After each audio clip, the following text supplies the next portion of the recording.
live stream with a little bit of farm chores because I've got to grab my axe, which is over by the ducks and chickens.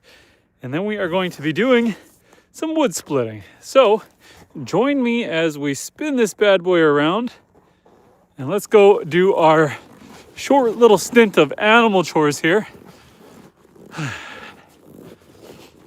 The rabbits should be fine. Rabbits get fresh food and water in the morning. We do have to put donkey and goats away. So let's sneak our way over towards the farm animals for a second. And here's our donkey. Yep. Hello. Hey guys. Okay, careful, careful. Do you want to go inside the barn, girl? Come on. Come on, Georgia. Come on, Georgia. Do you want to come in the barn? I know you guys want to go into the other enclosure. Good girl. Good girl. She might hesitate for a second just because there's goats in the way. Are you going to go in? Yeah, good girl. Good girl. Don't kick me. Ah. Good girl. Okay, come on, goats. Come on, Mimi. Come on. So I'm going to put these girls in the heated barn because you can see how pregnant they are. Come on. Nice and round. And so I got to put these girls away. Same with you. You can like see the baby on the side of her right there. The big side. Okay, come on. Come on, girls. Let's go, Mimi. Come on, Evie. Into this side of the barn. Hope the cat's having a good night. We're going to start this live stream off just by tucking away a few of the animals. These girls are pregnant, and same with her and her. Not Bast. So we're going to tuck them in here, and I got to turn the heater on. So go in. I'm going to turn the heater on. You can choose to go in there. I have this section tarped off of the barn.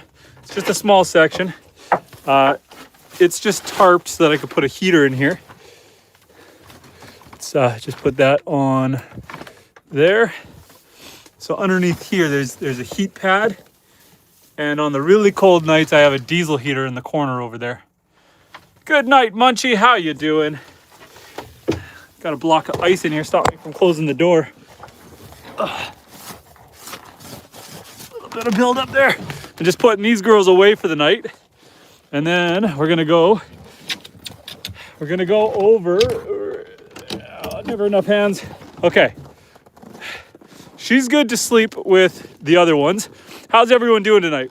We are chilling on the homestead. Let's check that our water is not frozen. Everything is good. It's about minus 20 Celsius tonight. Not too bad. We are going to... good night, Munchie. I'm also in Ontario. I am in the far north in Ontario. And we just went through some minus 40 degree weather. But everyone's much happier at minus 20. Minus 20 is the sweet spot. Lucas, how you doing, Lucas? I'll show you guys my face in a minute. We got to go put the ducks and the chickens away. And then we need to grab our axe. I leave my axe over here because it's a giant splitting maul. Oh boy. And I use it for breaking the ice out of the ducks and chickens' water. So I'll show you what I mean. Well, hello, Lucas in California. It's a little chillier here in Northern Canada. So here's some ducks. The ducks are like as hardy as cows. It's insane. They don't seem to mind the cold at all. They'll actually go swimming in their water. But here's what I do. Here. Ducks. Hi, ducks. I know. It's completely frozen. Look out, guys. I don't think I'm going to get to any water in there. Oh, maybe.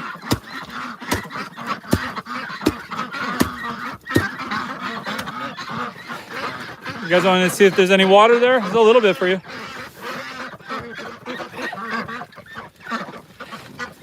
The animals look just fine, yeah.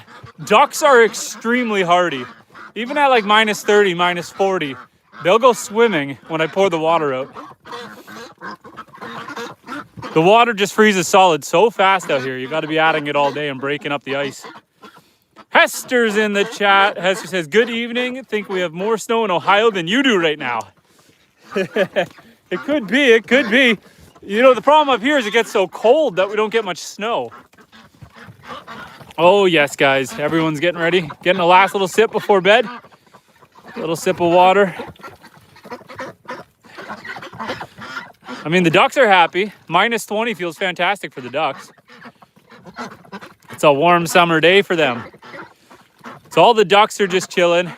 Hi, guys. I'm here. I just, easier to show you them than me right now. We are going to be doing some wood splitting. I've got my maul here. That's a giant block of ice. Hopefully, when we split some wood, that ice will fly off because this thing is heavy right now. This is any coyote troubles? You know what? This year's been really good. I've heard a few coyotes on the lake, but we haven't lost any animals to coyotes. Haven't had them anywhere near the property that I've seen. It's been a good year.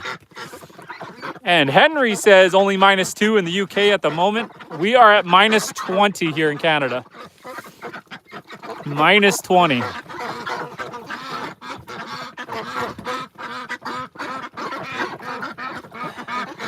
I know, guys. I know. Here, let me see if I can break you up a little more. Look out. Look out. I know. I don't want to hit you guys. But there's some water right there. There you guys go. There you go. Ducks are pretty chill. Refill the water bucket. You know what? I close them up at night. I'm gonna be closing them up soon, and I don't put the water in with them. So normally what I do is I break the ice out at night so that in the morning I can give them a bucket full of warm, fresh water. But they seem thirsty, so I'm letting them have a good sip before they go to bed. Oh boy, the camera's slowly going down.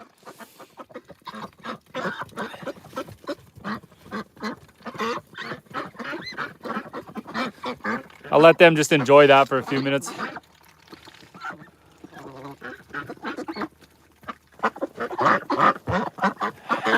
Okay, you're right. You're right. I'm going to give you this one.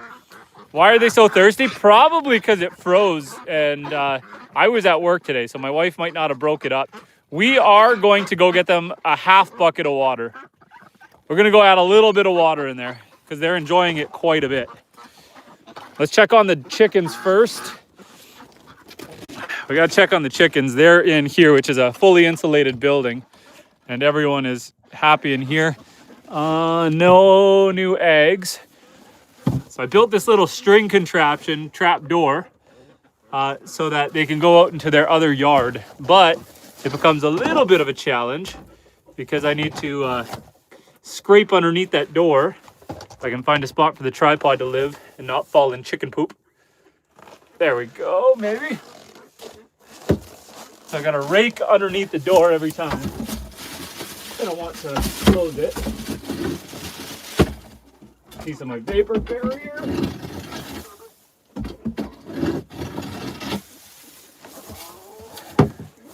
And then I've got my rope. And I can just hang that up like that. There we go. Okay, we're gonna go get the ducks a little more water because they do seem thirsty.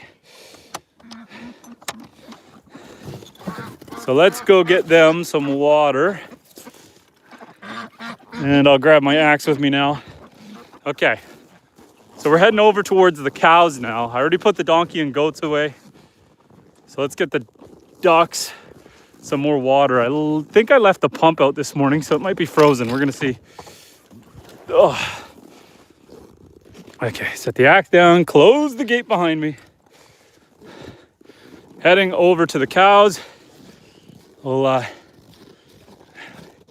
leave the axe here, and we got to grab a bucket. Yoink. Okay. Sorry, it's a little jumpy right now. And are they laying eggs? You know what? Everyone stopped laying eggs this weekend because it got down to minus 45. Minus 45, so everyone stopped laying. Hopefully my water pump's not frozen solid.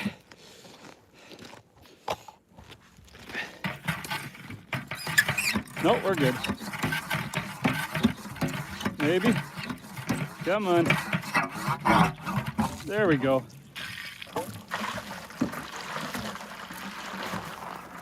This is the process. This is a heated waterer. So I use this for the ducks and the chickens.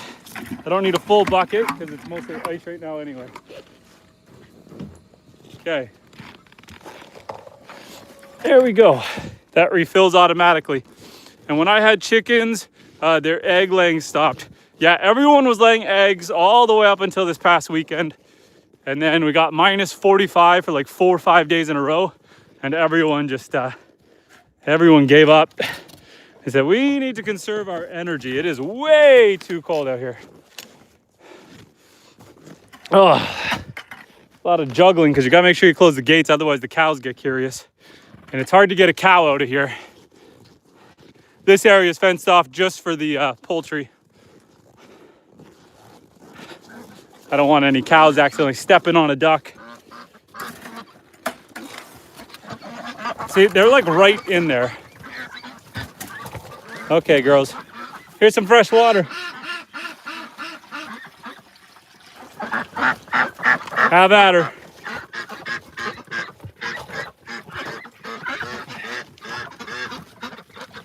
Some fresh water.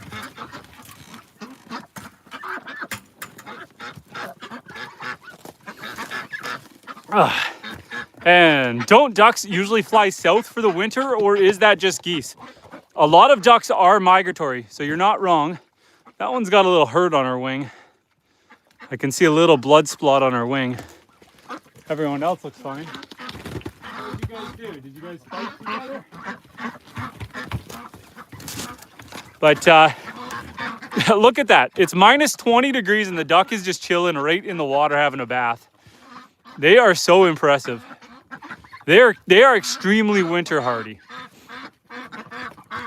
And homestead ducks. So I have the building here. I have a heat pad right there.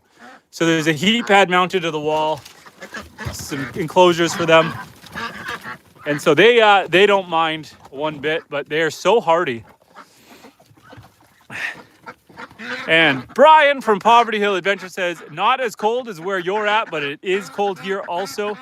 Goodnight Munchie says, that makes them happy. Are they meat ducks? No, these are all egg ducks. These are all egg layers.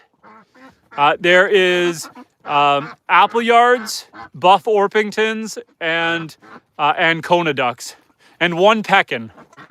We call this one Goose. One Pekin named Goose, who's not actually a goose. So we got 4 different kinds here, but they're all for eggs. What's a meat duck? A meat duck, so there's certain breeds of chickens and ducks that you raise for butchering for meat. So there's certain breeds lay more eggs, so those would be considered egg ducks. You could eat them all technically, they're all meat technically, but some breeds get put on more fat and more meat than others. So yeah, you kind of pick and choose what you want. I don't raise meat birds myself. Personally, I find. Sorry, I was just looking at this guy because he was sitting there with his foot up, but he seems fine. He's walking fine. I wasn't sure if he broke a toenail or something. Anyway, you should take her out of the water. She doesn't mind one bit. They have water. Their skin is water resistant. She's perfectly fine. They don't actually get wet when they come out of the water. The water just falls right off of them. She wouldn't go in if she was going to accidentally kill herself. Don't worry. And Goodnight Munchie says, we are all meat when you think about it. Oh, trust me, when I think about the apocalypse, I do think about it. But yes, they are happy as can be right now. I think I'm going to leave them and put them away for the night in a little bit because I really want to get to splitting some firewood. My main purpose coming out here tonight was to split some wood for the homestead. I'll leave these guys and I will come back to them later. You guys are good. Enjoy your water. I won't put you away yet. I'll come back. Got to make sure we lock all the gates behind us for the foxes and the coyotes and the wolves. But they haven't been a problem this year, but that's because we keep the gates locked. I half joke, right? Like I make these, this is a log cabin I built, and I built another couple of buildings there. And when I make them all pretty. I make them as pretty as I can, like solar lights and nice fencing and all this. But then, you know what happens? A goat gets in there and eats the solar fencing. So then you got to take it all down. And then you got these nice pretty fencing. What happens? The owls and the eagles try to get in there and kill the birds. So then you make it look like, oh, I forgot to close this gate, but it doesn't matter. No one got out. Anyway, you end up securing everything like it's Azkaban, even though you set out to make everything look pretty. And, oh, my axe. Okay. We are going to go split some wood. And Derico, my back is feeling pretty good. I do have some good days and bad days still, but overall, I'm feeling like I can get after it. We got a light set up over here. We got the generator running so that we could do this live stream. I'm trying to raise up my tripod. It's a little frozen.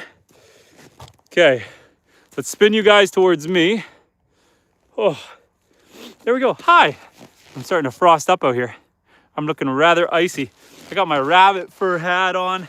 How you guys doing?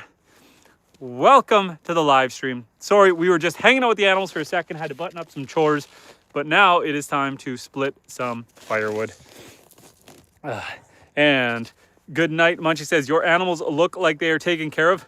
We try our best. I mean, the animals are here to support us and we're here to support them. We breed our goats. So I have 4 pregnant goats right now who I've been saying for 2 months are going to have their babies any day now. Hasn't happened yet. And I put them in a heated section of the barn because they're pregnant, and I've got a baby monitor set up in the house so I can hear when and if they're having their babies, because when it's this cold, if they have their babies, I got to get in there and dry them off right away. So I got to know, I got to be listening. So they're just over there. I can hear it if it happens right now, but when I'm in the house, I have a baby monitor set up. And yeah, I thought that was gray hair at first. Just the winter.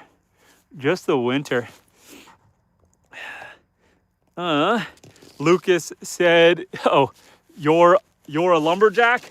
I'm trying. I use a splitting maul, but my splitting maul is completely caked in ice right now. I'm hoping on the first log this busts open and makes it usable. But what I do is for the ducks and chickens animals, I use the hammer side to bust the ice and free up more water for the animals. Then I flip the buckets over to bang the ice out, and this gets water on it. And it's so cold up here that just a drop of water turns the ice, and here's my hammer axe. So let's try to set up in a way that we can see what we're doing. I've got a decent log right here, good enough for my splitting. I'm gonna keep you guys a little bit closer. I gotta get the angle right. Because we were moving around, I'm kind of a little jumbled, guys, sorry. Okay, we're gonna start off just by splitting this guy. It's got a little bit of snow on it. I've been digging them out of the snow. For those who are new here, Derico is kind of asking about my back. So I live off grid. I have a wife and 5 children. And in the fall, I ended up needing spinal surgery, an old hockey injury that caught up to me. And so I got way behind on my wood supply.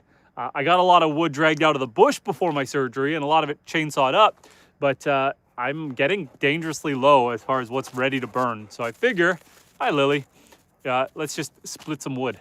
This weekend I gotta split the rest of my pile so that I know I'm good for the weekend. But yeah, my back is healing good, but that surgery really threw me off. And good night, Munchie said, my friend lost calves because they froze to the ground. You have to be really careful this time of year. And Seth says, hey, haven't been on for a while. Cool, you were still live streaming. Thanks for the fun. You know what? I was looking at someone today. Let's get splitting. I was looking at someone today. 30-something thousand subscribers. And they just like ghosted. And you never know someone got incarcerated or heaven forbid they died or what happened. But when I see a channel that posts every a couple times a month and they're getting quite the following and then they just disappear, it's been like a year since that person's posted, and no comments on the videos, no likes, nothing. It really makes you wonder. I mean, we build a community together. We try to get to know each other. And then when someone just disappears, it is concerning. Have you guys, here's my question for the 11 of you that are here. Have you ever had a media person, whether it be like someone on TikTok or someone on YouTube or someone who you followed and then they just disappeared? What was that experience like for you? Did you ever find out what happened to them? We are already recovering our axe out of the ice. It's slowly coming back. Slowly coming back. And greetings from Bali. Greetings, my friend. We are just getting after it. Split some wood. I love the maul, this big heavy axe. It just does such a good job. I mean, it's a lot to carry, it's a lot to swing around, but the wood just explodes. Absolutely beautiful. I don't need to go much smaller than that. Oh, let's get the next one up here. And you must have thick skin to not freeze. You get used to it. We just came out of minus 45 degrees. This feels nice. It's minus 20 today. So you get used to it pretty quick. The minus 45 is nasty. Your eyes freeze shut. But you do get used to it.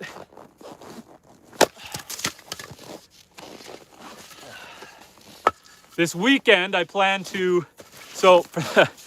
I got a preface for those who aren't used to the channel.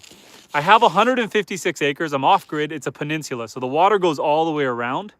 And I have a walking path to the south side of my property. It's about 600 meters down there.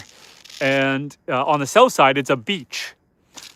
This year, starting like now, I want to cut a proper road into the beach because I want to excavate a few areas over there and see. In like the next 3 to 5 years, I want to build a new house on the property. And it would be just magnificent if I could build a house down by the beach. But I need to do some test holes. I need to figure out where high water is. I need to figure out what the soil conditions are like. You know, see if the water table is really high or if I'm hitting rock right away. Got to get a feel for that before I can pick a spot to build. So first step is build a road. It'd be nice to have a road there regardless. So got to get after it. Any gold out there? There is. There's a island just south of my property that is... it's labeled as a mining zone. So someone has the rights for exploration there. There's gold all around up here. I'm in northern Canada, and so there's a lot of gold up here. Not that it's accessible. It's in bedrock, so you got to do drilling and blasting. You're not just going to pan in the rivers and find it. Have you ever had any animals freeze to death? Have I ever had any animals freeze to death? Yes, I have. I have lost 1 or 2 goats last year, baby goats, to the extreme cold.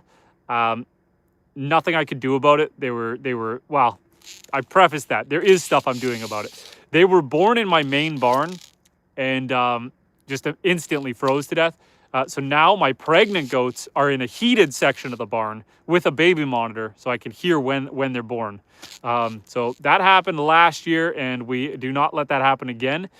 It was a mistake on our part. We weren't expecting the goat to have the babies that soon. And it was, again, like minus 30 degrees.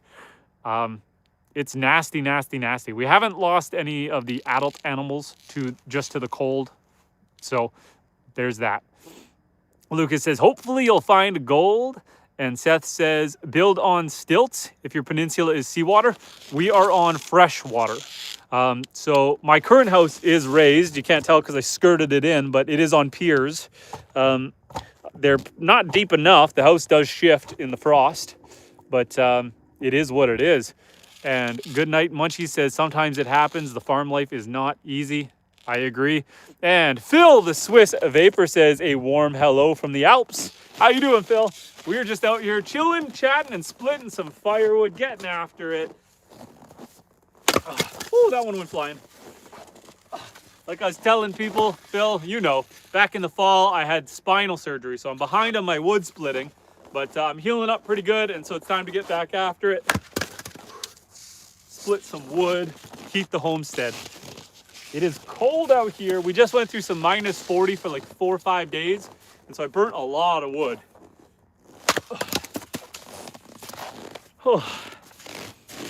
And Phil says, I am okay. Phil, I haven't checked in a little bit, but I don't think I've seen you post any videos recently. Have you posted anything that I missed? Or do you plan to post anything? Anyone who makes videos, even if you're just doing it for fun, drop your name, drop your channel in the chat. Let us hear about it. We enjoy these live streams because we get to learn a bit about each other, meet new people, and build a community. So if you guys are content creators as well, let's hear it in the chat. And Seth says, would you allow any of us to come and visit like Homestead Co-op? So my plan is when I build the next house, 3 to 5 years, probably a couple years after that, once we settle in, I want to turn this house, this cabin, my off-grid cabin, into an Airbnb. That is the plan. Turn it into an Airbnb. And Brian from Poverty Hill Adventures says, Poverty Hill Adventures. Guys, go check out Brian's channel. I highly encourage you to. It's a fantastic, wholesome channel. Brian does a lot of fun stuff over there. You're going to see a lot of nature photography, really good stuff. You're going to see some custom crafts. I know he does a lot of axe paintings. You should see this guy's knife collection. Brian, Poverty Hill Adventures, has posted a recent couple videos about his knife collection, and it makes me jealous that you are able to keep and save all these knives, because I tend to lose all of mine. It happens. And the Swiss Vapor says, nope. Oh, since your dad passed away, you are like paralyzed. Phil, I am sorry to hear that. I encourage you to get back after it, though. The social interaction, I'm sure, will be good for you. I enjoy watching it, and I'm sure there's lots of other people who enjoy watching it. I encourage you to get back after it. I've never lost anyone that close, so I can't give you anything, but I know that you will move on and keep creating some fun, awesome content. Seth says, you have a small wood stove since you're splitting rather small. It's just like... it's designed for 2,000 square feet. The cabin's only 1,300 square feet. I'm just splitting small because I can stack more in. When you get these big wedges, you can't really get them in nice. So when you split them nice and small, you can really stack them. I'll show you how I'll split the next one the way that I really like splitting, that I can stack the most in. So instead of just quartering them and splitting them down, let's get this big guy. This is the technique I like using the most. So what I'm going to do is I'm going to take off just the sides, side. So I'm going to get left with these really thin slabs, and then I'm going to end up with a rectangular block in the middle that I can break down. That's going to stack like Legos. So you just got to carefully swing to the side, take off a chunk like this, just this little thin chunk, thin little wedge. That's going to sit right in there. And you're going to rotate the log. So that came off of here, so we're just going to rotate the log. We're going to do it again on this side. Same thing. Some precise swinging, just these nice thin slivers off the sides. Rotate it again. Again, another beautiful cut. And one more time.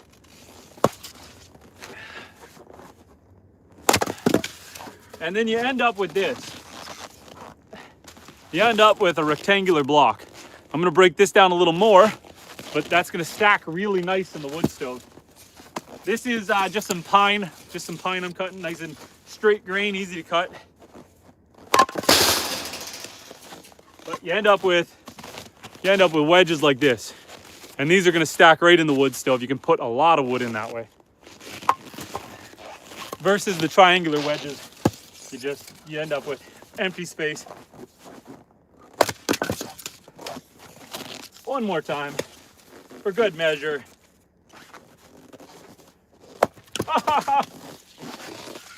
You guys see how I wimped out on that cut? I just barely swung. There we go. And that way I end up with a bunch of nice stacking blocks. They're gonna stack really nice and I can fit a lot of wood in the wood stove. And Good Night Munchie says, all my homesteading friends are good fighting the snow and cold weather part of the lifestyle. I can tell you 100%, this lifestyle is so much easier in the spring, summer, fall. But, you know, land is more affordable up here. Way up here in the middle of nowhere, like, I was fairly reasonable to buy 156 acres on a lake, all the way, water all the way around, off-grid. You can't afford that in near cities. So you just travel farther north until it gets cold. And usually you complain a lot when it's minus 40, minus 50. But it usually only lasts a week. Once you get past it, everything else feels warmer. So there's always a bright side. And the Swiss Vapor says, I need to get back on track. You got this, my friend. I believe in you. You got this. And Brian says, thanks. Let me grab another piece of wood. Why don't I got this janky thing here. This one, this one's kind of rotten. This is the end piece of a deadfall. Kind of awkward to cut, but we'll get after it. We should be able to take care of that. Oh yeah. I don't know if I can break this one down anymore though, because it's hard to balance it. Ah. Good enough? Good enough, I think. Maybe if I could take a little piece just off of this end just to make it fit a little better. I'll call that good enough. Let's go dig out another log out of the wood pile. We got our little handheld picaroon here. And I know what you're talking about in Ontario. Yeah, when we get those blasts of cold, I know southern Ontario, Toronto area just got absolutely hammered with snow. Okay, I got one down here if I can get it out of the snow. It doesn't feel frozen to the ground. No, it's a big one though. Oh, this is a big one. This is bigger than my splitting stump, but we're gonna go after it anyway. Probably 40, 50 pounds. Holy man. Okay. And let's set you guys back down. We're back in the light.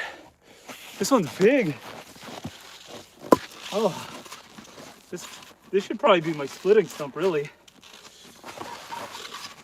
Let's trade. We're gonna trade. We're gonna make this one the splitting stump, and this one we're gonna split. Try to dig this into the ground nice and firm. Okay. Whew. Okay.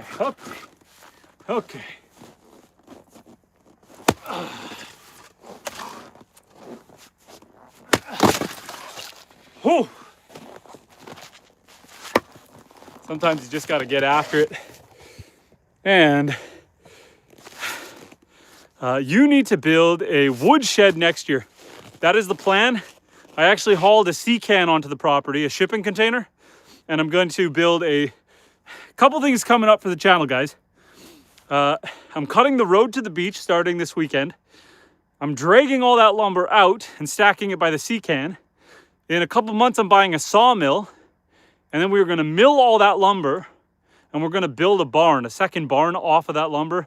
We're going to use the sea can as side support. So I'm going to take the top of the sea can, build a couple 3-foot pony walls around the top, build a roof there, and a lean-to off of each side.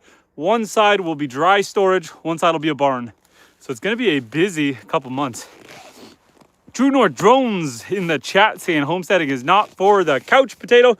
Guys, if you guys want to see some amazing Canadian footage of our nature from a bird's eye view, go check out True North Drones and see what he's got to offer. It's hard to post videos in the winter when it comes to drones and technology, but I encourage you, go check out his channel. I'm sure he will be posting more.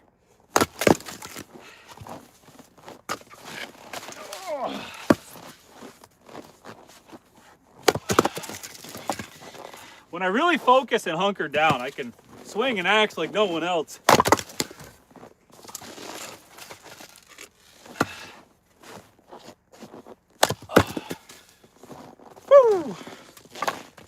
gonna have to go dig another piece of wood out. I'm splitting way too fast.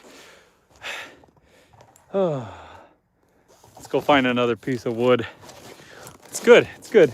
This is at least a day's worth of wood we've already split. So we get to heat the homestead for one more day. You know what, while I'm over here, let's flip you guys back to Wi-Fi. Boop, boop, oh no. I gotta dig another piece of wood out of the snow pile. Sorry, it's dark out here. The only reason I have a light going over there is for the stream, and because I have my generator running, I'm not too worried about burning the extra electricity. Otherwise, you'd never see me running a light and wasting electricity. Holy man, this is another big one. It's hard to carry. Ooh. Using a picker here. This is a hand picker.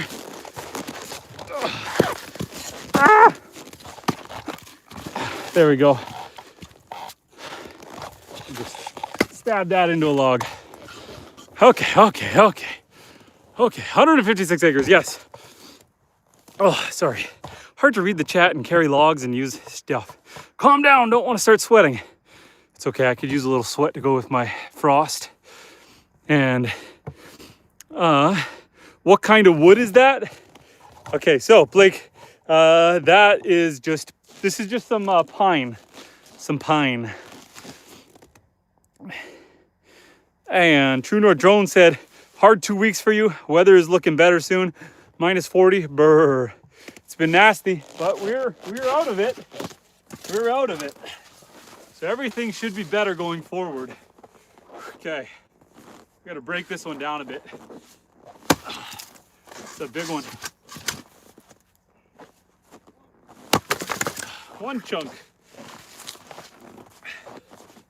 Two, oh no! I was so hopeful that was gonna be a one and done. But it's not gonna be that easy.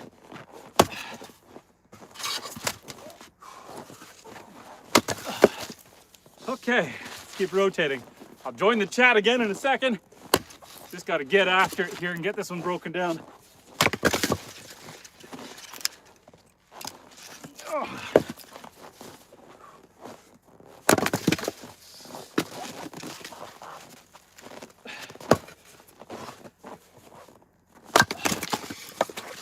Oh, we're making good work of this one. Not too naughty.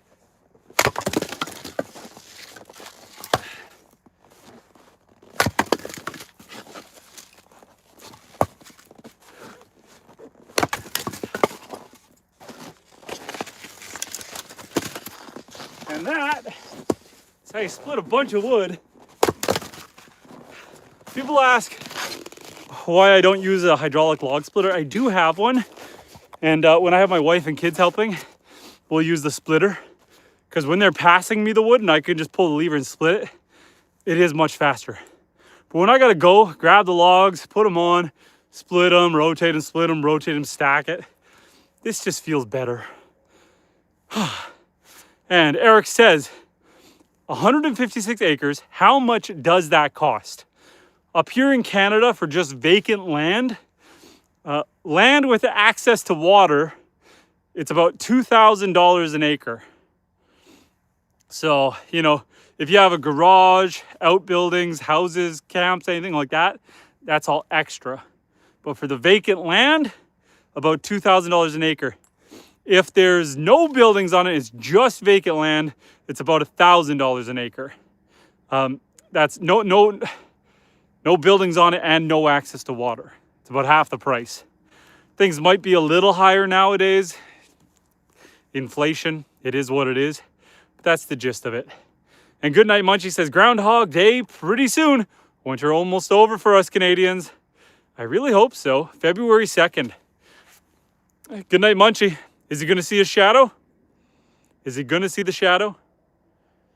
You predict it. You predict it on this live stream. Then you can go back and show all your friends that you were right. And if you were wrong, don't go back. We could do 2 takes. Give it 5 minutes, we'll ask again. And that way you're right no matter what. They just updated the doomsday clock. 85 seconds to midnight. So there's that. Let's split this one more time.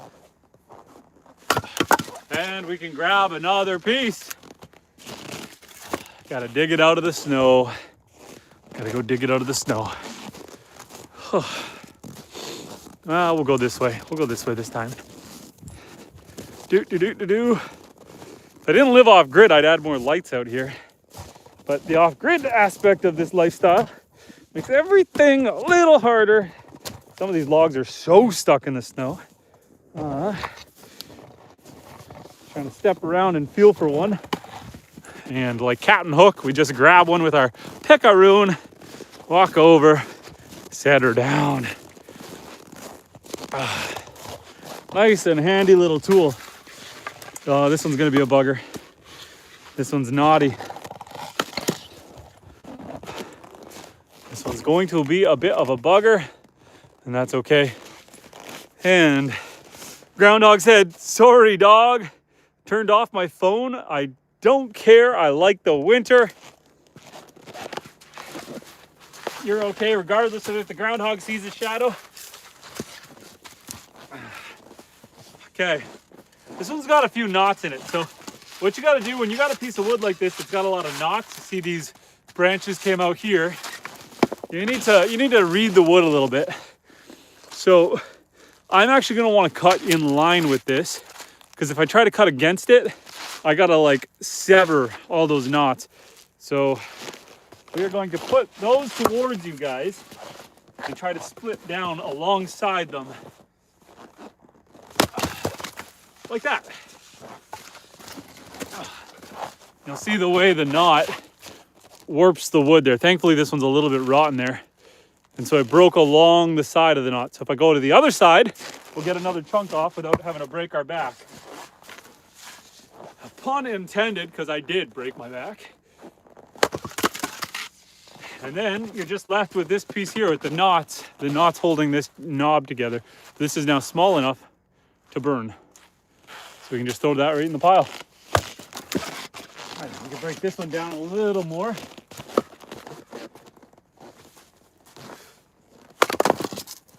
And this one over here.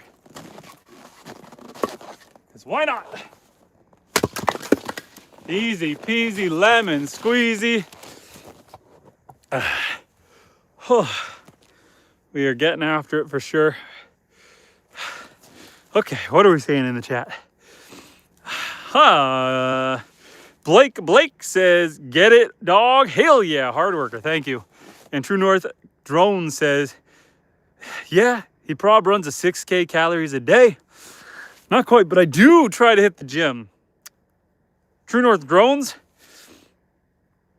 we live close enough. I don't want to give away where I live, but we should, I don't even want to, okay, so the closest town to me, guys, has a gym, has two gyms.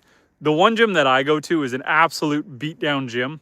The gym ownership has been taken over a couple times, and every time it gets taken over, the new owners don't do a thing to fix it. The bikes, half the bikes are broken. Two of the three treadmills are broken. One of the two cable machines are broken. Like, that place is falling apart. I just keep going because I paid for a membership and it hasn't expired yet. At some point, I'm going to switch gyms because this place is just an absolute beater gym. But the only nice thing about it is A, we live in an area where there's like no people. And B, because it's such a rundown gym, there's no people. So when I go to the gym, it's just me. So sometimes I'll bring a friend.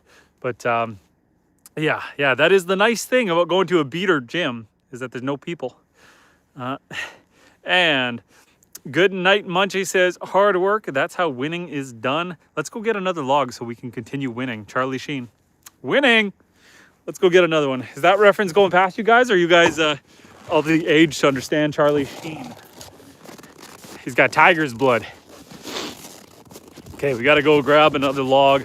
Some of them are frozen to the ground, so they're hard to get, and they're under a massive pile of snow. So I got to try to dig them out, see if I can find a log in here. This one's I might be able to break that. That feels like, yep, broke it out of the ice. Oh, this one's gonna be a bugger. Kind of rotten, but it's, oh, we'll see. This one's a big one again. A lot of big wood here. I got some here that I dragged out of the bush. Like, it's a nice log. I almost thought about, well, let's not get there yet. In about 2 months, I'm buying a sawmill. For now, we can use this wood as firewood. I did running the math to build this barn. The lumber alone is going to cost me about 8 grand. It's going to cost about 8 grand in lumber alone. So I figure, sorry, rabbit fur hat gets really hot.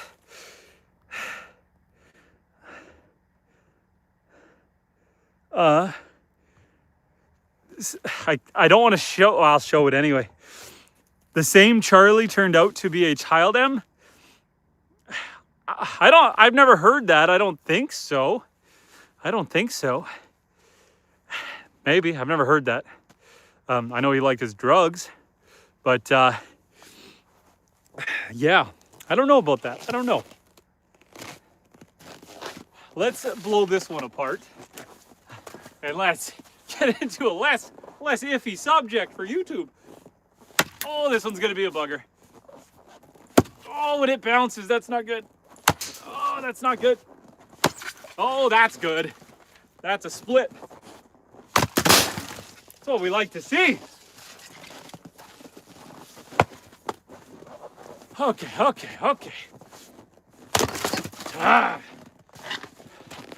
what we like to see. And yeah, it just came out. Corey Fieldman.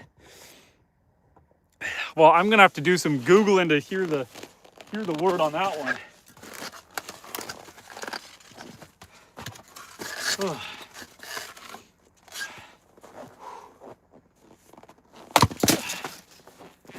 Got to break that one down one more time. The outside looks like it wants to come off, and it did. Oh.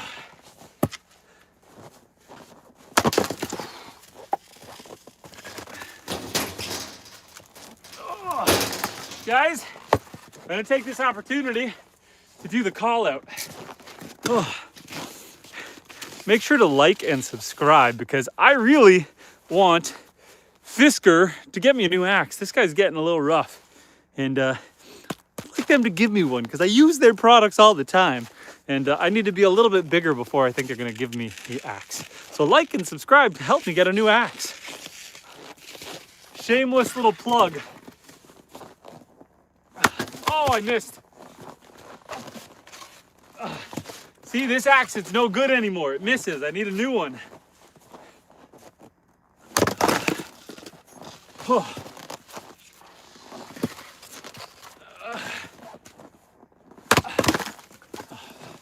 This axe here is a 8-pound Fisker splitting maul. Not a sponsor yet. I do have a couple smaller Fisker axes as well. But this is my go-to. As much as it's harder to swing around and my wife can't use it, it just feels so good when you blow that wood apart. And True North Drone says, complete opposite of living in a city. Want it? Go and buy it. Here, you got to get it yourself. Just got to get after it. That's one of the frustrating things. To live off grid and in the middle of nowhere like this, you have to be very handy. You know, it's going to cost you a fortune if you hire a crew to travel all the way up here to build you a barn. You just got to get out there and build your barn. You know, I tried to hire guys to do the plumbing when I redid the plumbing here, and I ended up having to rent machines and trench it all and lay all the hoses myself anyway. A plumber showed up just to screw on the fittings and make sure it was good, but it's so hard to get people to do work up here, and when you do, it's very expensive. So it is what it is. But if you're self-reliant, for the most part, it's a good life. It's a really good life. Very rewarding. Gotta grab another log, guys. Let's grab another log. And then I think we're gonna stack a little bit of this wood because we're making a good dent in it. And my house is getting cold. I gotta light a fire here. I'm relying on this wood for tonight's fire. Ugh. Okay, there we go. I've got about 3 days worth of wood split right now in this pile. I have a reserve. Don't worry, I'm not gonna freeze to death. I got a couple weeks wood left. A couple weeks is not gonna last me the winter. Up here, winter is pretty well until May. Come on, there we go.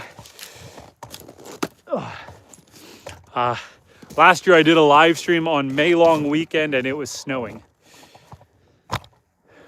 There we go. Let's split this one and then we're gonna grab our wood and go inside and get a fire going. Maybe we'll make some tea on the fire and chill and chat a little longer.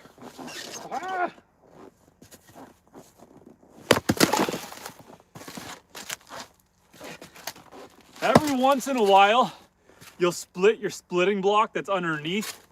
And as much as that makes you feel like He-Man, Master of the Universe, it's also annoying to have to go get a new splitting block.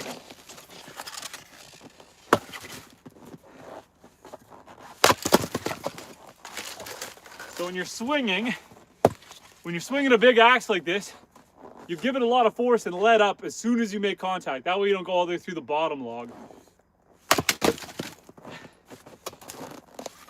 So it's really just a feel thing. You feel as soon as you hit the log, you let up.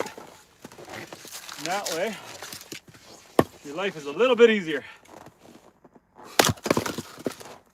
Okay, I feel like we went after. I feel like we got a lot of wood here. I feel like we did okay. Let's gather some of this up. We have to go back to the ducks. I gotta put the ducks away. Let's go back to the ducks.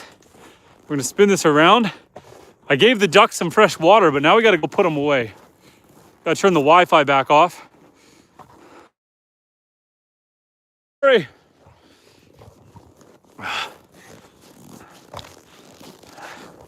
Okay, let's go see the ducks and put them away. Earlier in the stream,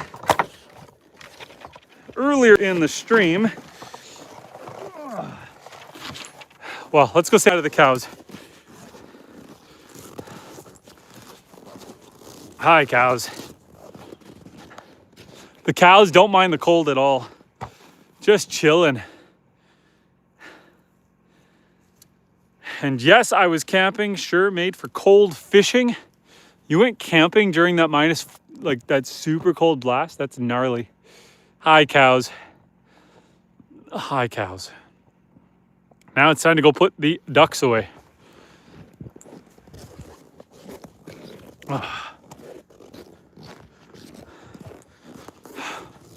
Okay. Just heading over this way. Gonna go see the ducks.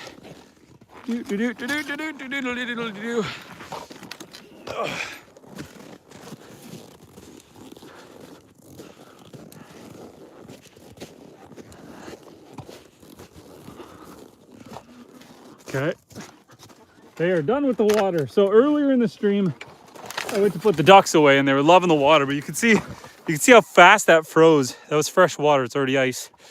So let's just close up the door. Here are the ducks here. A couple of them by the heat pad. That one was the one swimming. So that duck was just straight up swimming and she's just chilling actually in the coldest spot of the barn. There's a little opening there. That's a little trap door I use in the spring, summer. There's a couple air gaps there. You can see just right there. So I don't think she minds the cold at all.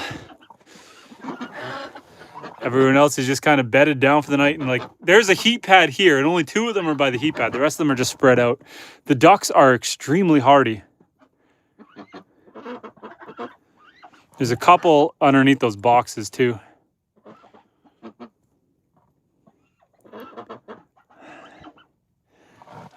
So yeah, anyway, chilling with the ducks. Let's go gather up our wood and go light a fire. Good night, duckies. Let's leave them be and lock the door behind us. Always got to remember to close and latch and lock the doors. Everything is hard with gloves on.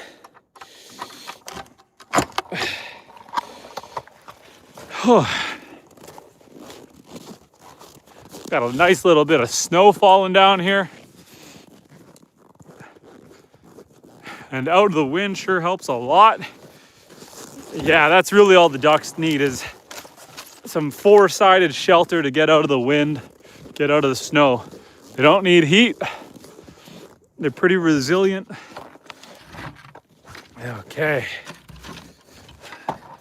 Just gotta remember to do all the latches up.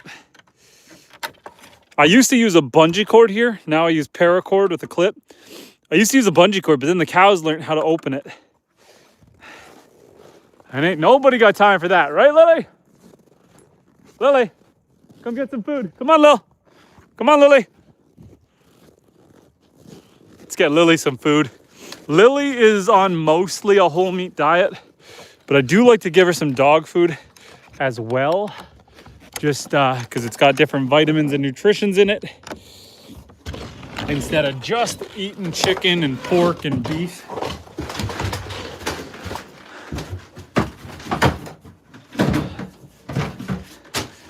Let's give her a good healthy scoop. Oh boy, good healthy scoop of dog food. Never enough hands.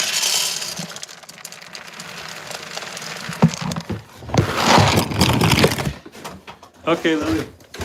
Go, girl. There you go. Enjoy. Never enough hands. Never enough hands.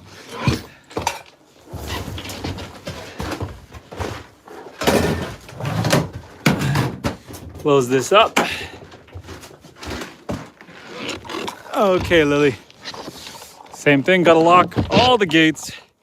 Otherwise you get critters. Don't want to give the foxes, coyotes, or wolves any opportunity or reason to come out here. And let's go get a fire going, guys. I was out of wood in the house, so I figured I might as well split a bunch. So this is the fruits of our labor. Decent little wood pile here.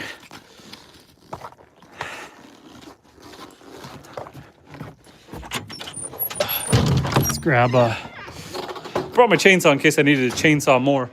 Put that in the house just so it was nice and warm to start, but I don't think I'm gonna chainsaw any wood tonight.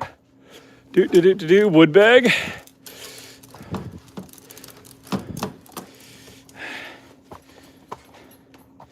Okay, let's grab some wood. I'll lean you guys against the house like so. And let me just go grab some wood.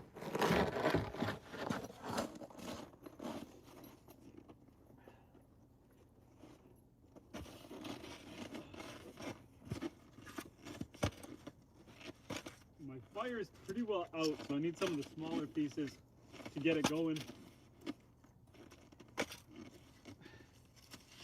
And I got a big stockpile of birch bark, so we're gonna go grab some of that.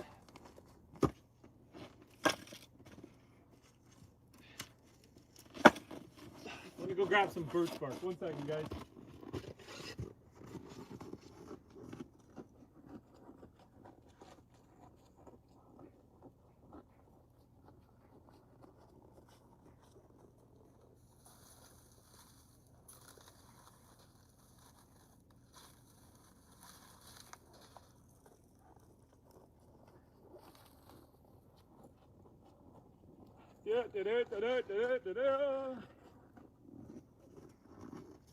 Okay, load up with some birch bark. That's going to get the fire going. And I can come back for more wood later. Let's turn off our lamp. Throw the extension cord out of the way. Open the door. Try not to drop, you guys. Come on in. Turn the light off. Oh boy, turn that light on. Whew. I gotta see my wood pile. I ran out and the wood's out. Let's lower you guys down.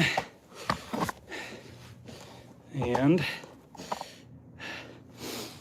bear with me 1 second, guys. I gotta get a fire going here. Let's see if I can get a good angle here. That looks okay. That looks okay. Oh. Whew. Try not to show you guys my butt too much. The door off.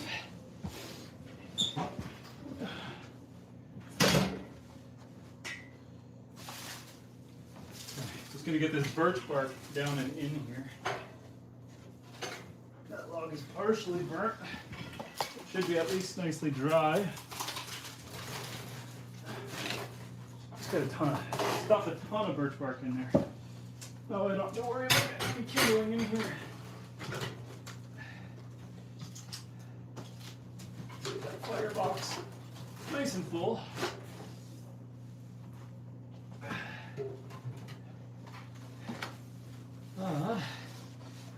Do.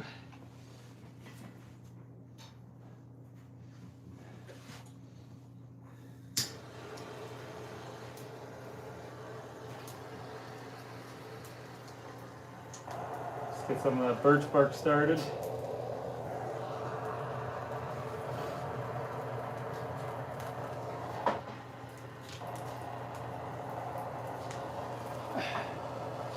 Obviously it's not the driest wood because I pulled it out of the snow, but it should burn.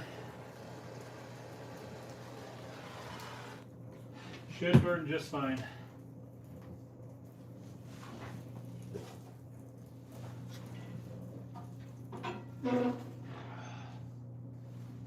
There we go. There we go. Sorry if that wasn't the most exciting thing in the world, but we're back. Let's turn the Wi-Fi back on.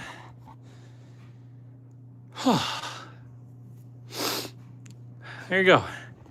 I've got this little heat activated fan. Don't mind the faux bricks. They're not actually glued down there because I'm not sure if I'm going all the way to the window or if I'm going to trim it with wood. So I haven't actually secured those ones. But this little fan here, the only real good thing it is, I don't know how much air it really moves, but it is good at telling you whether or not the whole stove is hot yet or not. It's a good reminder for the kids not to touch. Anyway, we need to switch things up a little bit. Okay. Well, we're here. Let me check, make sure I don't have any texts. Bear with me. Let's turn on more lights in the house. And let's set you guys up over here. Try to set this up in a way that's not gonna fall.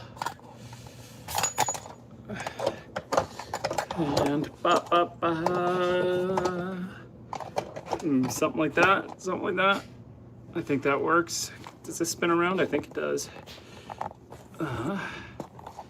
Yep, there we go. There, we're back. We're back. And we're standing in front of the dishes. So I figure I might as well chat with you guys while I do up some dishes. Oh. Okay, so we did the animal chores. Split some firewood. Don't mind the ashes on my finger. And now it's time to do some dishes and just hang out and chill and relax for a little bit. Tunar Jones says 7-Eleven slushy. Is that what you're doing right now? Having a slushy? I'm gonna put a kettle on so I can make some tea. And while that's going, I'll grab some bubbly.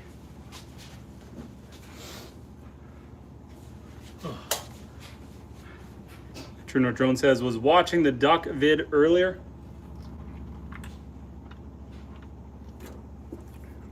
Which one? Which one? This is the part of the stream when things usually slow down, when you stop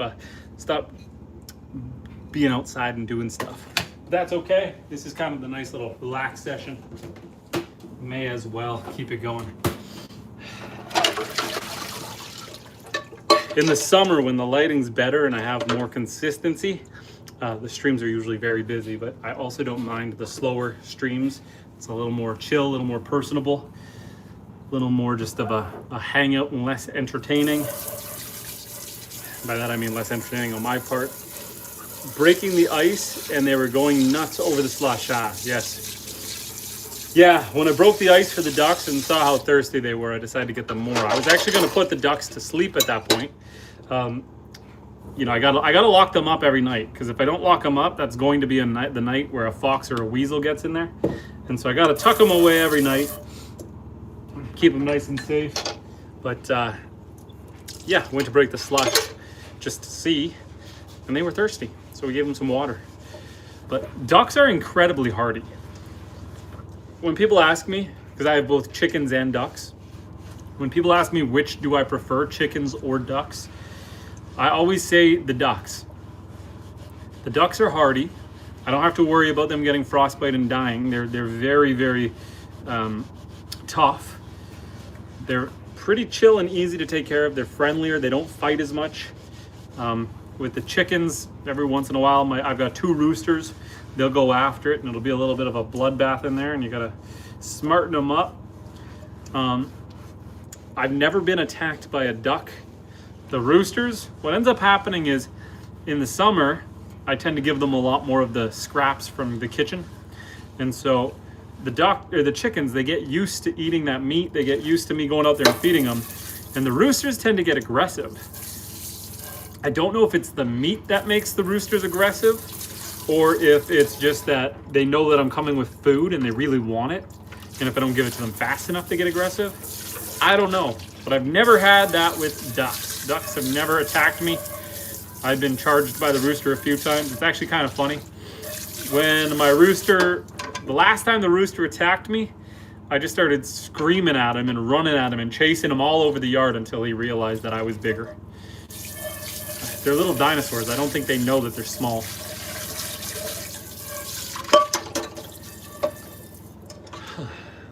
There we go. So yeah, my hair's a bit of a mess from the hat. It's been a hat day here in northern Canada. Every day's a hat day. Gotta wear your toque every day. In fact, I'm gonna go grab my YouTube hat because I like it. I'm YouTubing. So let's grab my hat and I'll be right back. Should be someone over here.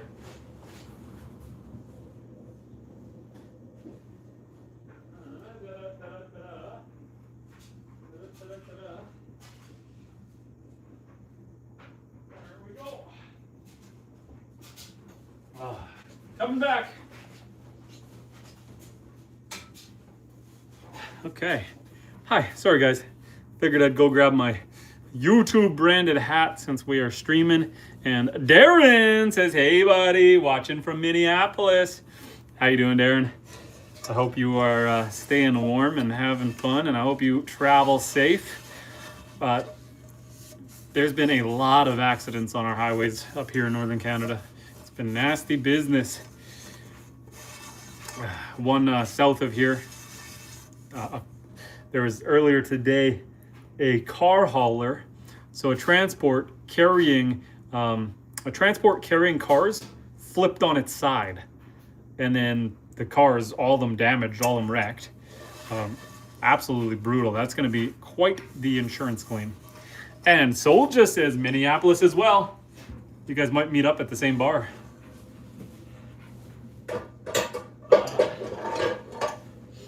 I don't know how it is now, but back in the day, there used to be a bar called Brothers, and they had $1 pints.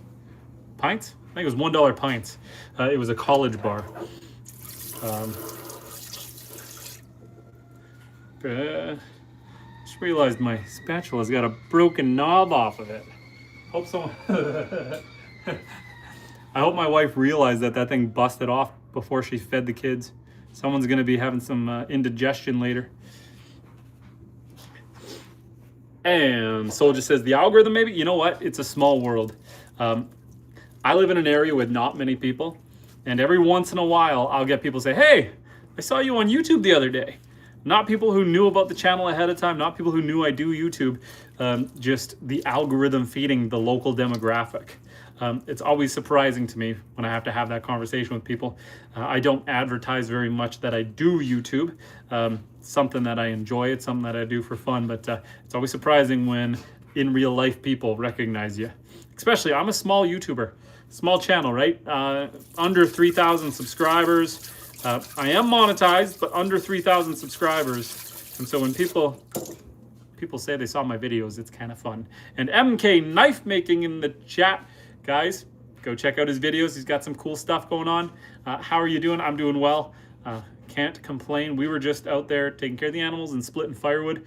What state am I in? I'm in Ontario, Canada. The 51st. As the Americans like to say. Just chilling up here in Northern Canada. This is my off-grid homestead. Welcome. I've got 156 acres on the lake. And yeah, I'm being a little bit greedy with my electricity right now because I have the generator running, charging the batteries anyway. So earlier we were live streaming with a light on. How dare I? And I'm running some laundry right now. So that's the nice thing. When I'm going to be running the generator anyway, that's the days to do laundry. My generator is a 20 kilowatt hour generator, and my batteries can only charge 5 kilowatts at a time. So I've got 15 kilowatts of surplus electricity. So that is the time to leave all the lights on, have a shower, do the laundry, flush the toilet twice if you're feeling so fancy. And yeah, the joys of living off grid. Always paying attention to your electricity because it sucks when you run out. My generator is a 1955 MWM, German built. The user manual is in German. It is ancient, and I've got that thing on life support. It caught fire in the summer, and so I really need to manage the oil on it because it burnt out all the gaskets, the head gaskets, and so it eats oil. But she still fires, she still runs. I just got to make sure I don't run out of oil and nuke the thing. But yeah, she's old, but she's doing the job. I have a backup generator for when that one does die, because every once in a while something breaks on it, or it does, you know, eventually it will die. But in the meantime, it's an oldie but a goldie. And so while she's running, we can burn as much power as we want. There's kind of two ways to look at living off grid. You can be someone who lives off grid and lives like an Amish person, someone who burns zero or next to no electricity. I've seen videos of people who live off grid and their only form of generating electricity is like a pedal bike with a belt to an alternator to recharge the batteries. I like threading the needle and finding that fine line between trying to conserve as much electricity as I can, but also having running water. One of my friends up this way, they also live off grid and they are hardcore. They don't even have running water. They have to hand pump all of their water. So I generally try to live as convenient as I can and mix in the off-grid part of it. It's not impossible for me to run electricity to my house, but I got quoted around 150,000 to 200,000. And that's a lot of money when a very good off-grid system is about $60,000. I'd rather just upgrade my electrical system, but I don't want to do it yet because I plan to build another house on the property and I want to go big on that house. And then this system will be sufficient for this house when I'm no longer living in it full time. At some point it will need an upgrade, but I'd rather wait it out, ride it till she dies.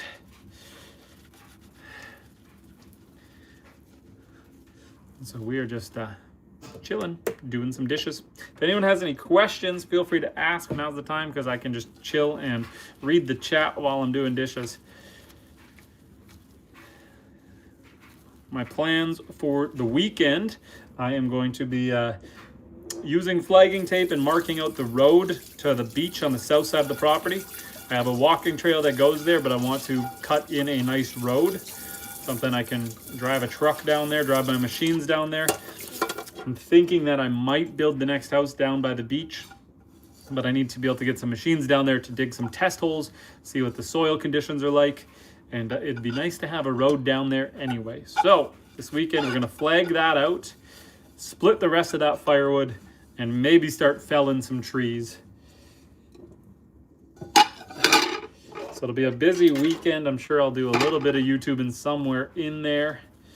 Maybe when I'm not, see the tough thing is in the forest, there's no cell service. And so I can't live stream or do anything like that while I'm in the woods, but maybe I can do a organized long form video while I'm going out, marking the trail, and then start cutting down the trees.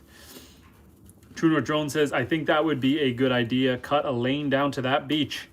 I've got it kind of marked out on Google Maps. I can do a nice S curve. You don't want too many curves because I got to plow the snow for this road and I got to build the road. But I also don't want just a perfectly straight trail down to the road because it ain't that pretty. I'd rather do a couple nice gentle bending S curves to get down to the beach. So that is the plan. We'll see how it intersects with the walking trail. I'm not too worried about that. The walking trail might become part of the road and then it'll just be more trails branching off of the road anyway. I mean, the current walking trail was more just to get me access to the beach without having to boat there. So it's not the best cut trail anyway. And I'm sure I'll be using the road instead. Yeah. Darren, down in Minneapolis, what's the temperature like? It's about -20 here today. Somewhere around -20, -22. Is it warmer down south? You guys probably what? -14, -12? Somewhere in there? Celsius?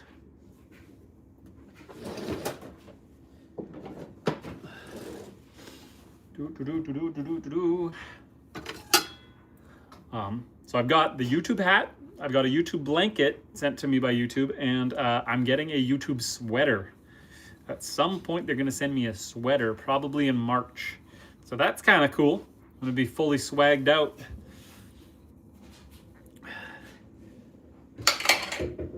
If anyone tuning in has any questions, feel free to chat. We are just hanging out and chilling right now, doing some dishes, making sure that the house is nice and clean, doing laundry for when my wife gets home. She took the kids out snowboarding. She's a maniac because it's cold outside, but she went after it. I gotta make sure before she gets home I put my chainsaw away because she will not be impressed if she comes home and the chainsaw sitting in the doorway. But she'll also not be impressed if there's still dishes. So let's get those done too. What else is going on?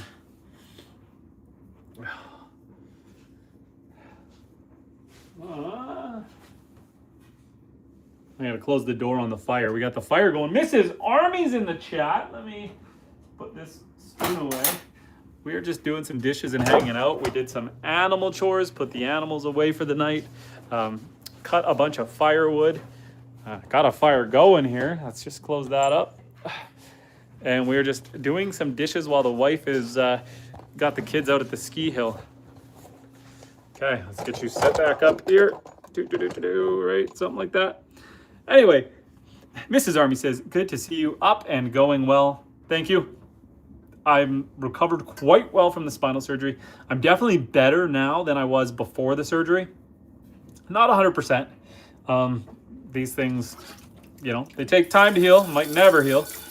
Kind of talking to my surgeon about it, it's kind of like, well, you didn't lose permanent feeling in your right leg, so that's good. We got that back.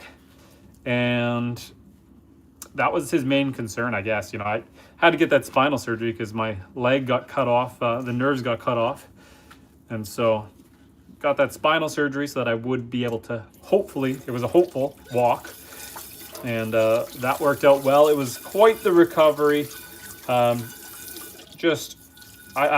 still slower when I hit the treadmill. My leg still falls asleep a bit when I get up there, but you know, I used to, after the spinal surgery, I couldn't.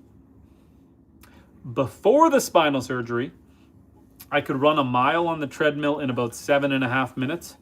And then after the spinal surgery, I couldn't run more than like 0.1 of a mile because my legs would fall asleep. And now I can run a mile, but it takes me about 13 minutes. So I'm running half as fast as I used to. No sprinting. I don't trust my legs still. So I can't go as fast because it just feels sketchy. But I can do it. And that's something that, you know, I wasn't sure if I was going to be able to do again. And yeah, the one thing that's kind of a bummer is before I had spinal surgery, when my back was just sore all the time, lying down, I felt zero pain. So I slept great. It was hard to get up in the morning because that was like my reality check. When I'd get up in the morning, I'd have to stand up out of bed, and that's when all the pain would come back. But at least I had a good, 10 hours every night of no pain. Now I have significantly less pain during the day, but sleeping hurts. Lying down hurts quite a bit. So I went from no pain at night to decent pain, but way better during the day. So I don't know. I don't know what's better. Probably this. Probably less pain during the day. That's probably better. It's just is what it is. Something I'll have to live with. I just keep trying to hit the gym when I can and strengthen all the muscles so that hopefully my back continues to get stronger and better. And hopefully I don't blow it out again. That is a concern. They say I've got like a 25% chance of blowing my back out in the first year. So I've got to take it relatively easy. And then the odds get much more in my favor after that. So what have we been? Six months or so? I think it was September. September, October, November, December, January. We're at 5 months only. So we're doing pretty good, I think. I think we're doing pretty good for 5 months post-op. I probably go after it way harder than I should. They say that I'm still healing for the first 6 months and then volatile for the first year. But like, I'd say after the first 2.5 months, I was pretty well back to normal life. Good days and bad days. But now that I sit there and I count back the days on when I had my spinal surgery, I think I'm doing actually pretty good. I don't know if sleeping will ever feel good again. I don't know. I toss and turn a lot, but that's okay. That's okay. At least we can feel our legs. The scar's not bad. It's not too bad. I'll give me a yay or a nay in the chat if you want to see the scar on my back from my spinal surgery. If you don't want to see it, I'm not going to show it. But if you do want to see it, I don't mind showing it.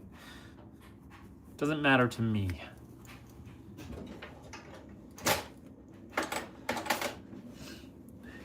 Or we can save that one for the OnlyFans. I was reading a stat today, something like 10% of females aged 20 to 30 in the States, 10% have an OnlyFans. That's wild to me.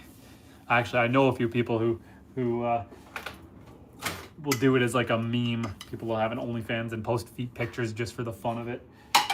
Hester says, I want to see the spinal surgery scar. I gotta adjust my pajama bottoms. I'm wearing pajama bottoms underneath my thing, but this is, let's see if you can see it. Can you see the scar on my back? It's not that big. It's right here. I can't see the camera, I can't see my back, but I think you can see my scar. I think you can see it. It's probably about this big.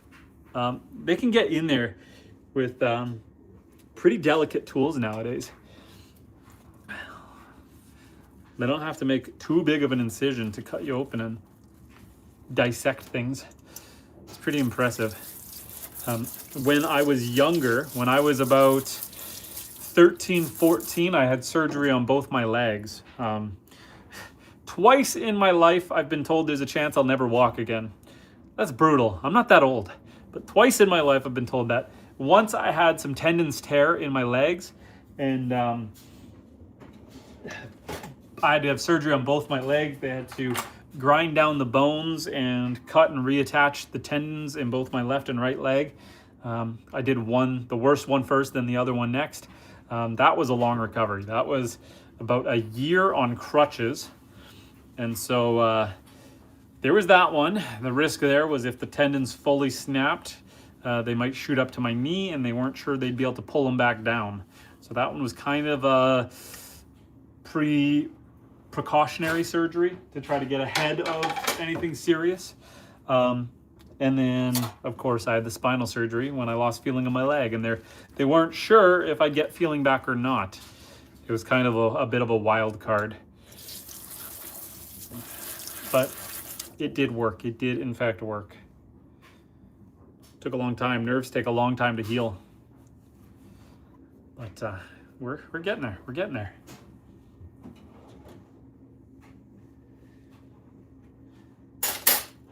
It's kind of funny. The spinal surgery was arguably a lot less recovery than my leg surgery.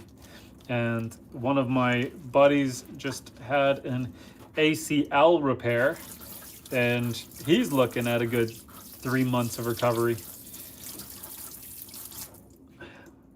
I think my spine healed faster than even a leg. So I will take that for what it is. Keeping one eye on the time to see when my wife and kids will be coming home. I worry a little bit about my wife. I noticed she forgot her glasses here. So she's not the most comfortable nighttime driver, so she's gonna have to take it easy.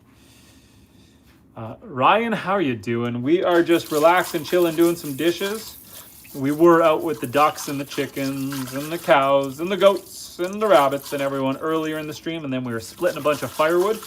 And now we're just kind of relaxing, chilling, doing some dishes and hanging out. How's your night going? Hope you're doing well. We just got through some nasty weather for the off-grid homestead. Fun though, my pipes never froze this time. We have enough snow pushed against the side of the house that it creates insulation. Normally when we get this -40 weather, my pipes all freeze, and I got to get in there with heat guns and electric heat tape and blast hot water down the drains and all that fun stuff. I actually made a custom setup so I can get the hose as far down, snake it down to break any blockages out. And I haven't had to use it this once. Earlier in the season, they froze once. But beyond that, during this last -40 blast, my pipes never froze. So that is cool. I know a bunch of people did have pipes freeze, but not us. And Ryan, we are just doing some dishes. We're just doing some dishes, hanging out, chatting, taking it easy, just chilling, just relaxing. Got a fire going behind me, doing some laundry, doing some dishes. My wife and kids are at the ski hill, and so we're just hanging out at the off-grid homestead, just taking it easy, relaxing, doing some dishes. And do I speak German? Nein. I feel like that's no. I feel like that's right. No, I do not. Sorry, my friend. English only. My generator is German. My off-grid generator. It's an MWM. It is made in Germany, 1955. She's an oldie but a goldie. 20 kilowatt hour diesel generator. Before bed, I gotta go turn it off. No, no, no, no, no.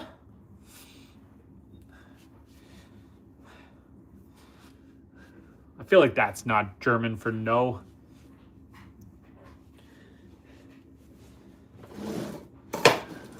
That's English for no. But yeah, we're just doing some dishes, hanging out, talking off-grid living, homesteading. All that fun stuff.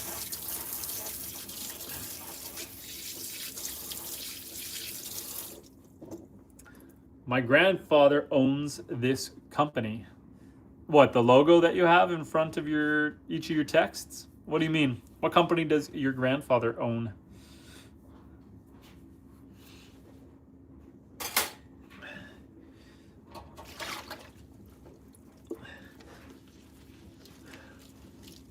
And anyone else who's hanging out, if you guys want to chat, have any questions, any concerns, any plans for the week, let's hear it. We are just relaxing. The MWM. I don't even know what the MWM stands for. Can you tell me what MWM stands for?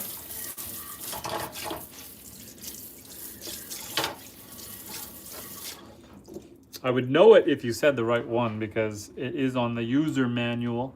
I've read it a couple times. I just don't remember off the top of my head. I know the logo is abbreviated to MWM, and she's an oldie.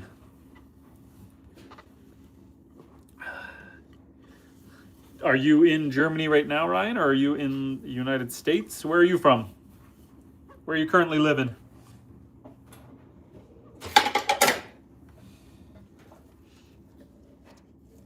the same. I've got a nice little zit forming right in the middle of my nose. I'm like Rudolph the red-nosed reindeer.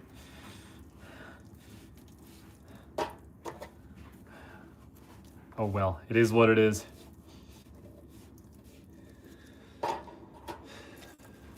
What else is going on, guys? I know that in the news, the doomsday clock was updated, but it doesn't really seem to make too much sense to me. You know, they increased the time to midnight from 89 seconds to 85, and one of the things that they're citing is the expiration date of the New START program, or New START initiative between United States and Russia, which is their nuclear war treaty. But in my mind, a piece of paper isn't stopping anyone from using nukes. So I'm not sure why that would really have too much influence on the safety of the world. I feel like at this point, with all the wars and all the dangers going on in the world, a treaty signed from decades ago, it's not like they're going to wait for the day after the expiration and then all of a sudden nukes are on the table. I feel like they always have been and always haven't been at the same time. So it doesn't seem to make a difference. I know there's a lot of civil unrest, but there has been for many years in a lot of different countries. There's been a lot of protesting the last 10 years or so. The last 6-7 years. So I'm not sure why anything's too different now. But that's okay. At some point I want to make a long form video. Maybe I'll do it this weekend. I started doing a weekly YouTube series every 2 weeks, bi-weekly. I haven't done it for the last little bit just because it's been so dang cold outside, and it is a series that features a lot of outside time. I've got some projects lined up, but haven't completed them yet. But one of the videos I want to make is just talking about doomsday prepping. And not building bunkers. And this is going to be part of the video, but my hot take on why it doesn't make sense to build bunkers, why maybe having some canned goods is good, but in reality, that's not going to save you. A couple hot takes on apocalypse prepping. One of the best things I could have done was get laser eye surgery. I know that might not work for everybody, and there are risks associated with it, but for me personally, it worked out extremely well. One of my big concerns back when Russia and Ukraine started to get after it was that if things escalated and I had glasses and I could no longer get replacement glasses, my concern was, I'm a hunter, trapper, I do a lot of that kind of stuff, but I relied on my glasses.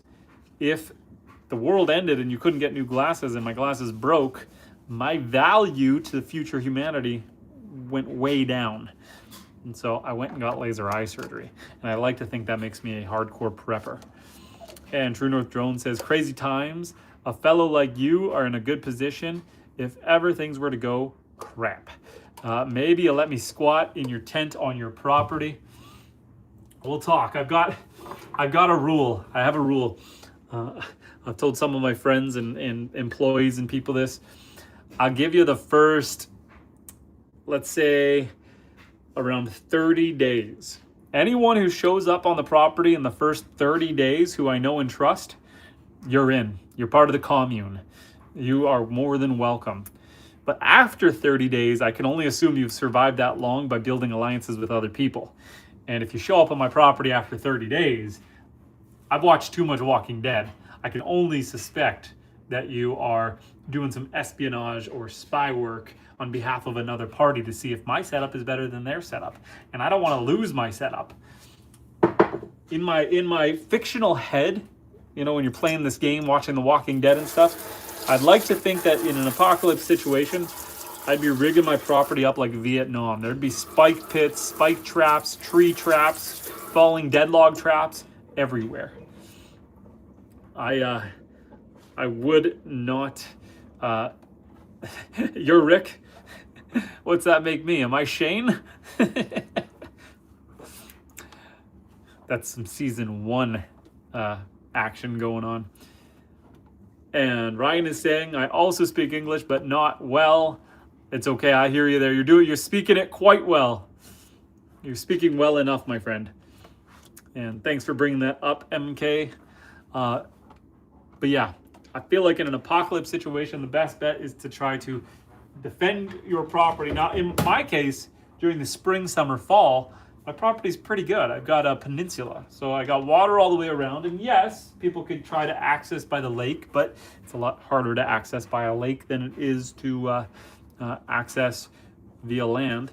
But the problem is in the winter, the lake is basically a road. And Alex says, what was your eye problem to get surgery?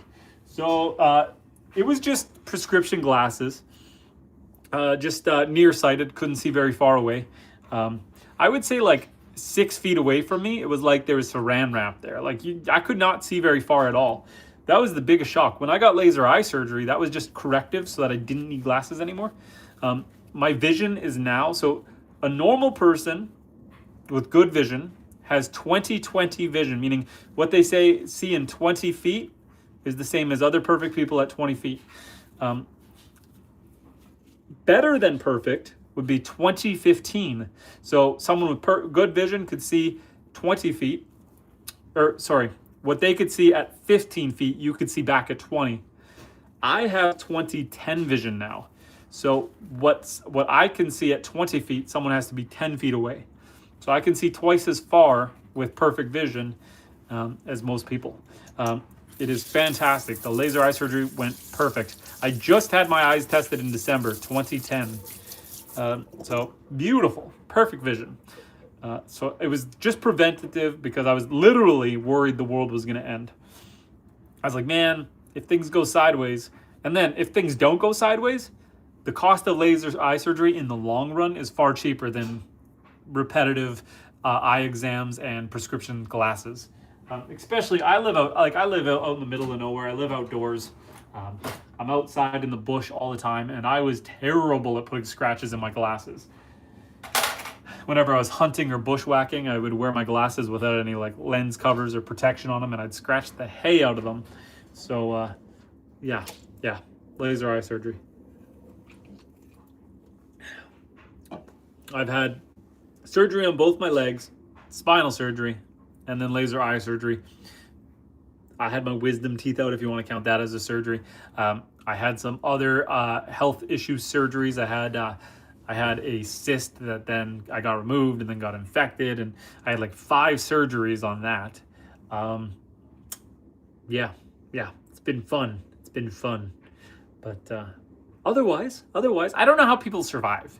I don't know how people live.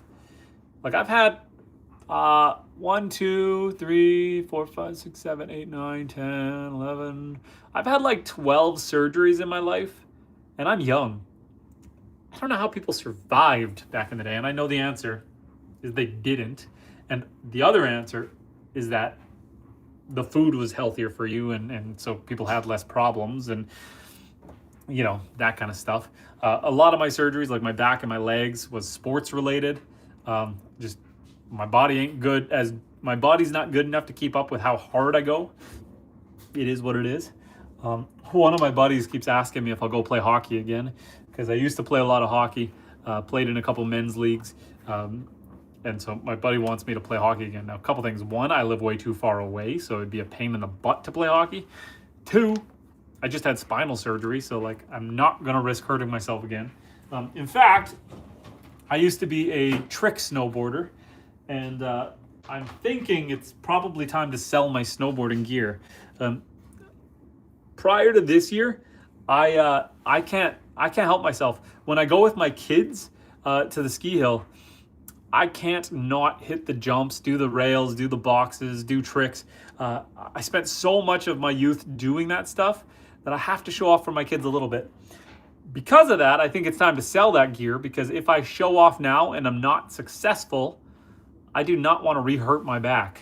So I think just because it's too tempting, I think I need to sell my stuff and just take up cross-country skiing, take up an older man's sport. And Hester says, wow, you've been through a lot. Yeah, my body's failed me more than once, but you know, it is what it is. I'm personally not a fan of the Canadian healthcare system, but for me personally, it hasn't let me down. I mean, with my back, I I knew that my back was failing me. It's an injury I had a long time ago. I've had it looked at a few times, and it's just been getting worse and worse. I knew my back was eventually going to blow out on me, and I was getting to the point where I could feel it was coming. It was just every day was getting harder and harder. My disc was bulging all the time. It was hard to reset it, and so I knew it was coming. So I had booked an appointment with my family doctor up here in Canada. I live in the remote north, so it's really hard to see a family doctor. You're about 3 to 4 months out. And I had booked an appointment with my family doctor to get my back re-examined, re-looked at, because it just felt like it was getting worse. I tried massage therapy, I tried osteopathy, I tried chiropractic. I was trying everything to try to reset my back, and it just wasn't working. And so I had the appointment booked with my doctor. Because it was taking so long to get there, eventually my back just blew out before I ever saw him. So it was funny. My original appointment to get my back looked at because it was failing me, after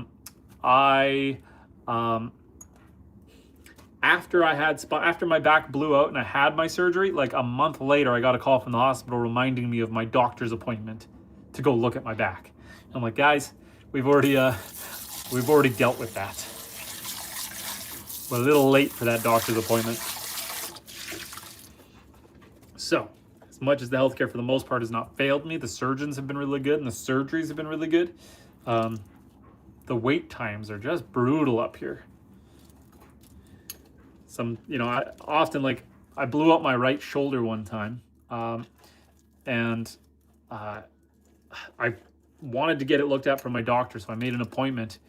And by the time I finally saw my doctor, like 2 months later, my shoulder was already pretty well fine. But like for the couple weeks after I heard it, I couldn't even lift my arm. And so like, what kind of damage did I do? I don't know. We'll see, because it just, things ended up healing, but probably not perfectly. In the meantime, while I was waiting to see the doctor, so by the time I finally saw him, he was like, I can give you some anti-inflammatories. Like, it's fine. But yeah, it is what it is. For the most part, I've been very lucky. Even when things have failed me, like my back blew out, the surgery happened right away because it was an emergency, so they did take care of me. Alaska Critter Cam is in the chat, guys. If you want to see some amazing nature footage, go check out Alaska Critter Cam. They have a really high quality camera set up in Alaska, and every once in a while you're going to see some moose, some lynx, some bear, all sorts of goodies on that camera. Go check it out. It's the kind of footage I enjoy watching, so I think you guys will too. And True North Drone says, gonna go check in with my boy, exam week. Make sure you get that kitchen cleaned up. Take care, have a good night, and we will chat again later. Guys, reminder, go check out True North Drones Canada. He has some awesome drone footage. We're actually pretty well done the dishes. I'm gonna have to go outside and put the chainsaw away before my wife shows up, because I've got it just left in the doorway. I gotta grab another load or two of wood. I gotta stack the wood, but I'm gonna do that off stream because it's just a lot of bending and not watching you guys. And thanks, I appreciate the support. You have an amazing a great channel with amazing people. Yes, you are part of that amazing community, and I appreciate you. Where are we at? Okay, I think that's the last dish that I need to do. Let's just dry that one off, put it away, and then check on our fire. Then I gotta grab another load of firewood for the night. My washing machine just ended, so I need to switch the laundry over too. And so, as such, I'm gonna end the live stream. I'm going to end it because now it's just doing some chores where I can't really watch you guys, and you guys don't need to see my underwear getting out of the washing machine and going into the dryer. So I'm going to end the live stream. I appreciate you guys. Thanks for spending some time with me, and until next time, stay wild.